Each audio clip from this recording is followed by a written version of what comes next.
Welcome back to Nancy Unfiltered. Tonight, we're tackling a topic that everyone thinks they understand, but almost no one actually does: identity. Who you are isn't a checklist.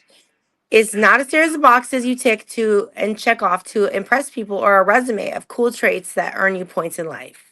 Your identity is messy, contradictory, unpredictable, and occasionally hilarious. And like pets or kids, it doesn't need permission to exist. Tonight, I'm going to help you untangle your own chaos, laugh at your past mistakes, and maybe, just maybe, start feeling a little bit more like yourself.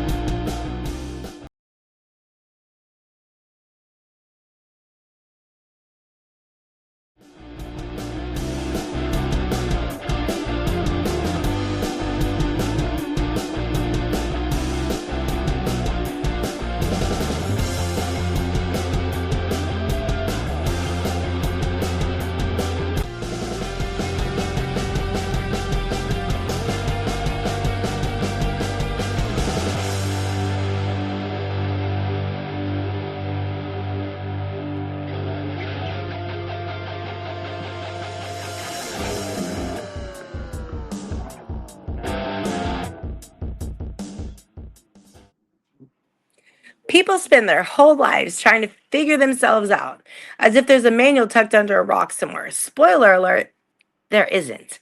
Identity isn't a single destination, it's a continuous process of discovery. Think about it. When you were a kid, you wanted to be an astronaut or a chef, a superhero, singer, actress, doctor, lawyer, and sometimes simultaneously. And that's exactly the point. Our interests, quirks, and passions aren't neat. Adults who insist on a tidy identity are actually lying to themselves. Humor comes in when you realize that trying to look cool often means ignoring the parts of yourself that are weird, messy, or too loud.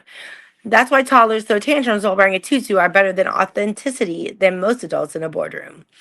Your quirks are your identity. Those tiny things that make people raise an eyebrow. Those are gold. Just golden. For example, someone who talks to plants and swears they respond, they might get judged. But they also understand rhythm, attention, and care better than a person glued to their phone.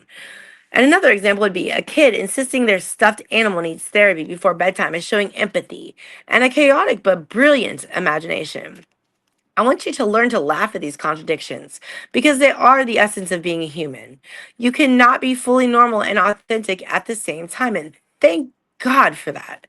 Society, friends, family, and Instagram all want to define you, but they're not really you.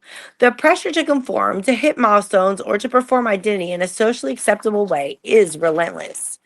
I had a friend that became a fitness guru online. His preaching routines they hated because it looked right. Off camera, they cried over cheese fries.